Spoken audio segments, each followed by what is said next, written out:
Hey, composing gloves here, and today we're going to be talking about inversions. So inversions are pretty simple. They rely on you having very strong chord building capabilities, though. You'll very quickly become overwhelmed if you don't. So if you are bad at that, I have tons of exercises. There's a reason I spend so much time going through all that stuff. It's because you need to be really fluid in this. And you'll see it in the next coming exercises and when we get to the test. So, okay. What is an inversion? An inversion is when we change the bass note of our chord, the lowest written note of our chord. So we're going to start with triads. So triads are 3-note chords, no new information there. But here I have an F major triad. And so we have F, A, C. This is all we've worked with up until now. You've seen me use other ones because they have advantages. They sound more musical a lot of the time. They're a lot smoother, and they're frankly more fun to work with. They set good sounding composers apart from like really rigid, bad sounding ones. They just invite, like a great piano player will be able to move through inversions easily, and it provides very smooth voice leading versus a bad piano improviser. If they're stuck in root position stuff, they're not going to sound nearly as sophisticated. So, okay, an inversion. So we have this, and right now we have an F major chord, F, A, C, and the F, the name of the chord is the lowest note. That is a root position chord, okay? And so we call it root position. It's also called the parent chord or the basic chord. And the reason is this is the simplest way we can write an F major chord. There is no simpler way. Every other way is more complicated. And I mean, I guess you could make an argument for I don't know of one though. So this is the simplest one. And so we use it to define things. So for example, F to A, and an F major chord is defined as a major third because in root position, that's how it is. And so that's how we define it. In other inversions, that's not how it is, but they're more complicated. So we don't use those to define things. Okay, so that's what's going on. And F to a C, that's a perfect fifth because in the F major chord in the root position, that's how it is. Also on the keyboard too, that you could bring up other reasons why, but this is a big one why. Okay, so we call it root position or whatever because a root position has the name of the note of the chord as the lowest note. It is the simplest way we can write the chord. Cool. First inversion, moving on up, literally. This F, let's say, okay, well, I know of another combination of 3 notes that's a little more complicated, but what if I move this F up an octave? So I've just moved the F up an octave, but we keep our C and our A the same. Okay, well, this is called the first inversion. It sounds very different. Check it out. So here's root position. Okay, and here is first inversion. And so the overall quality of major is still present in our inversion, but we notice some things have shifted, and we'll actually spend some time at length covering all the different things this can mean as you go through more harmony. So we've simply moved the F up an octave, and this is now the third is in the bass. So when I say the third's in the bass, it's called the third because in the root position, it is the third. We noticed that because of the rule of 9, because we move this up an octave, and you remember the rule of 9 video, if you haven't or you skipped it or didn't pay attention, go back, get comfortable with it because it'll pop up more and it'll make you much quicker in some circumstances. So F to this, so F to A, and so we say, okay, well, this is now a sixth, and it will come in handy when we get to figure bass. So, okay, well, what if we move this up one more? Because we have 3 notes. So there are 3 things that can be in the bass. We can have the root of the chord, the third of the chord, or the fifth of the chord. So we call the second inversion because the fifth is in the bass. The fifth is the lowest written note. And so here is C, which is the fifth to the F major chord. So F, A, C, C is the fifth. And so we have now created a second inversion chord. Now some students, they begin to realize things. They notice some stuff, and it's good and bad at the same time. They'll begin to memorize shapes instead of memorizing theory. So for example, they'll say, well, root position always looks like this nice thing, depending on your teacher and what exercises they give you.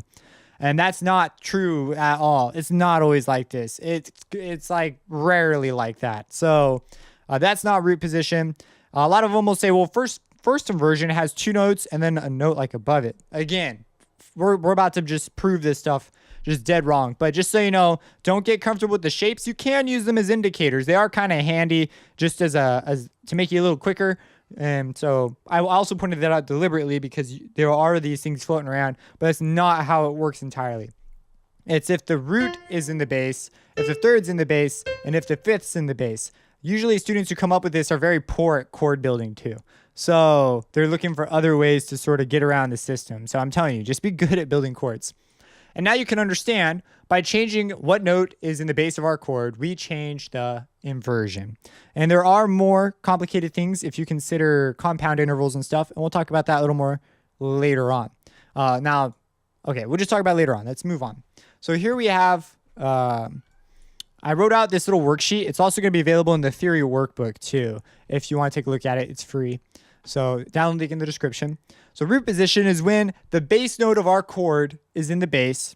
If our chord is C major, then C is in, if the lowest note is C is, then our chord's in root position. That was kind of hard to say. It's very special to us. So we already talked about this. The parent chord, or this should say bass chord, not bass. Most often called root position. Okay, so here we have some examples of all root position that were what I was just talking about. These are all in root position. They all sound very different. They all look different, but they're all in root position. Here's F major in the most familiar form of root position we know of. That's the most familiar one. But we have these other ones. This is root position. So is this one. And so the reason is F, here's an F, F, F. F is always the lowest note. And this is where the problems start happening. Because students will say, oh, this is pretty easy. And they'll take their, what they know of how to build chords and they'll start trying to do it. And then they start realizing what you've seen as an F major chord can now appear like all these different ways. They can appear all sorts of ways. And it's fine right now when you know the F major chord inside and out. But what about like a C diminished chord? Or like something with double sharps or double flats or something? It becomes a lot scarier to deal with. So we want to be good at building chords because things won't always be next to each other. And this brings us to a point I'd like to bring up now. So whenever we have our notes, there is no closer way we can get these notes together, right? And in root position, if F is the lowest note, this is the closest way we can get them together. So this is called close voicing. We voiced it close. We can't get any closer. And then over here, this is called open voicing.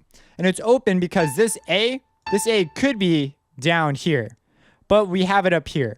And so because the notes could be closer, it's called open. And it's that simple. So if there's space, if the notes could get closer, then we call it open voicing. If they cannot get any closer, they're as close as they can be, it's called closed voicing. These are all examples of closed voicing in their inversions, right? So first inversion can not be voiced any closer. This is as close as the notes can get to each other. The same for second inversion, okay? So these things can be spaced out just as well. So we say these are always in root position, F is always in the bass, and this is just a little spiel saying that same thing. If we go down, here they all are in first inversion. In first inversion, we just talked about, that is when the third of the chord is in the bass. So here we have an A. These are all A's. And we're making F major chords. And so you need to be able to recognize these things now in their inverted states. That's where students start going, whoa. And you also notice that it does not matter if things are doubled, if they're extremely spaced out. We do not care. It's all about the lowest note. There's a couple of reasons for this. But the principal one is when you listen to a note, you will define it as, whatever the lowest note is, that will determine a huge part of the character of the note. For example, listen to the difference in chord tone quality. They're all going to sound major, but they'll have pretty big differences. But these will all have a similar vibe. So they've all got this like, oh, okay, this is a thing, like sounds kind of done vibe. But let's listen to these. None of these sound quite as done as these. And this is like a big subject of harmony. We will talk about this much more, especially in Harmony 2, and as we move on into further and further into the world of harmony. But they all carry with them a similar vibe. That's how important that bass note is. If you're into sound design, I teach a lot of sound design, and the lowest note in a tone, because when you hear a sound like a piano sound, you're actually hearing like all these frequencies. It's the lowest one. We call it the fundamental frequency. That is the frequency you will call the pitch of that note. So it's really pretty weird when you start messing with these ideas. It's why a clarinet and a trumpet can be playing the same note, but have totally different sounds. The clarinet has different overtones. All the other frequencies are different than a trumpet's, but the lowest tone they're playing is the same. And so we hear the same note. That's how important low notes are to us. Our brain has this way of interpreting it. Really interesting. So inversions allow us to take advantage of these new qualities that have been robbed of us as we've been learning. Now I'm giving them back to you. So, okay. So those are inversions. And you can see, I should bring up the grand staff here as well. We treat the grand staff as one big thing. And you should already kind of know this, but we're going to start using it more and more because I want you to get ready for part writing and I want you to get ready for figure-based interpretation. So, or analysis. And we're going to bring back the Roman numerals. All this stuff's coming back. So, yeah, we treat this whole thing as one chord. So that's what's going down. So these are all in first inversions and the bass. Now I didn't do one for the fifth, but if like the C was in the bass on all of these, they would all be a second inversion. Okay, so that's triads. It's pretty simple. I'm going to give you some exercises with just triads and then some with some tetrads and stuff, some seventh chords. Okay, so here I added this on at the end because it's just as good time as any to talk about it. So here's a seventh chord. Here's F major 7, and we're doing the same thing. We're just moving things up one octave, so this F goes up. And you see these things begin to look a little weirder, and these are all close voiced. These things can begin to look very strange if they are open, and I give you plenty of those because you need to be able to see them. But I want to point out a couple tricks when you're dealing with open voicings after I'm done talking about this. So in a tetrad, we have 4 notes. So there can be 4 things in the bass. So we have a root along with 3 inversions. So our root position, again, simplest way to write the chord. And now we could have the 7th in the bass. It's usually not very satisfying, and that's very useful. You can use that in a number of circumstances to help raise tension, and because it's all about tension and release, and depending on like the philosophy you subscribe to at the time of composing. So yeah, so that basically we just get an added inversion. That's all that's going on. But the interrelationships and those qualities that we have changing can be quite complicated. And of course, this is just a major 7. We could do this with any tetrad. So same rules apply. And then I also put a little note down here. Interpreting inversions becomes much more complicated when considering add chords like add 2, add 6, those types of chords. We haven't talked about them yet, but for those of you who know about them. And compound intervals, which are intervals above a perfect eighth, like a 9th, a 10th, and 11th. But this is outside the scope of our course, so we're not going to talk about it right now. We may approach it later on. Depends on how far I go with this thing. But you won't see those for a long, long time. Don't worry about it. So, okay. That's what we have going on here. And we have a root position. Now, when we're dealing with inversions, you can have things look like this, right? Like, what if I took this A and moved it way down here? And then you have this weird thing up here, and you might get confused on what chord is what. So when you're doing chord identification and building exercises, it often helps to move your chords to close voicing. By moving them to close voicing, you will establish what the chord is. So let's say, for example, we're dealing with this one. We say this one looks weird.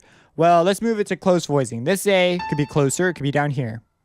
And now it's rather apparent. We say, oh, that is an F major chord. That's really easy. Over here, this one looks kind of scary, right? Well, we can move this C here up. And we say, oh, well, that's just an F major chord. And so that's one way of doing chords, and you'll get faster and faster doing it in your head. Actually, that's the way I do it a lot of the time. Most students, you just close voice it and try to figure out what is the easiest combination of these notes, and then you can very quickly figure out what chord it is. And then, of course, you have to be able to recognize and build all the other chords because you might be able to figure out what the closest one is, but if you can't identify it, then you're screwed. So anyways, that is inversions. We'll be talking about these. It's a very, very useful tool. One of the most important subjects of composition, how to use these things when they're appropriate. And it's basically like the air of composition. You just breathe it. It's sort of like when if you like go into calculus, They just breathe algebra. But you took classes on algebra, how to do all this algebra, and then when they get to calculus, they literally do not talk about it anymore. They just assume you know what it is. They'll do one step of calculus and like 30 steps of algebra and just say, they'll skip it all because they will assume you have mastered algebra. And so it's just the air they breathe now. Like, it's so assumed. Inversions and chord building are the air of music theory. We are just breathing. We're not even saying things yet. We're just learning how to breathe.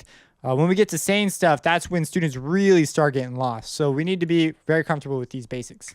I keep railing it, but it's just because I know a lot of people crash and burn on this, especially if you don't play an instrument. That's real, man. Learn an instrument, please. Yeah, if you have any questions, let me know. Subscribe. This is a longer video than I wanted to, but I tried to record it a couple different ways, and nothing really came out quite. I felt like it got quite confusing. At least if you found this confusing, it was a lot more confusing before. I hope you found it intuitive and simple, easy to grasp. Subscribe, support me on Patreon. I appreciate it, and have a blessed day.